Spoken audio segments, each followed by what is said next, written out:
Hello, আসসালামু আলাইকুম। আপনি কাকে ফোন দিয়েছেন? কোথায়? না, এটা বাসব এলাকা। কাকে ফোন দিয়েছেন? আপনার নাম কি? আপনি কোথায় থাকেন?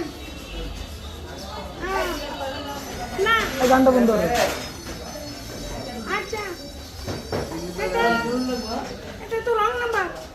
ঠিক আছে, আপনার নাম্বার ভালো করে যাচাই করে ফোন দিন।